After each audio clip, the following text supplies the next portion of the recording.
అంటే ఇంకొక రీజన్ ఏంటంటే, మన వాళ్ళకన్నా గూడా పరభాష వాళ్ళు ఇక్కడ ఎక్కువ పాడుతున్నారు. అసలు ఎవరు వస్తున్నారు, ఎవరు పోతుర్రో కూడా తెలీదు మీకు.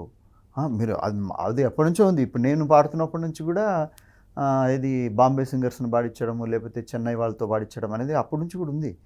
అప్పుడే బాగా ఎక్కువుండింది. మా టైం నుంచే. కానీ అయినా కూడా మాకు లక్కీగా మంచి పాటలు పాడడం, మంచి మంచి హిట్ సాంగ్స్. ఇప్పుడు మీరన్నారు గదా! ఏది ఇప్పుడు ఒక పాట అది 10 డేస్ కన్నా ఎక్కువ ఉండట్లేదని.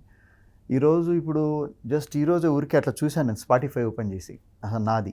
చూస్తే 9.7 లాక్స్ మంత్లీ లిజనర్స్ ఉన్నారు. ఏది నా సాంగ్స్‌కి. నేను పాడిన వాటికి. ఎప్పుడో అంటే ఇది ఒక 10 ఇయర్స్ నుంచి 20 ఇయర్స్ బ్యాక్ పాడిన ఆ స్పాన్‌లో పాడిన పాటలకి ఇంకా ఓన్లీ ఆ స్పాటిఫై అనే ఆ ప్లాట్‌ఫామ్‌లోనే 9.7 లాక్స్ ఉన్నారు మంత్లీ లిజనర్స్. అంటే ఆల్మోస్ట్ 1 క్రోర్ పైన అది ఇయర్లీ. అట్లా ఇంకా ఎన్ని యాప్స్ ఉన్నాయి. సో వాటన్నిటితో చూస్తే అంటే నా అప్పటి పాటలే ఇంకా కొన్ని కోట్ల మంది వింటున్నారు.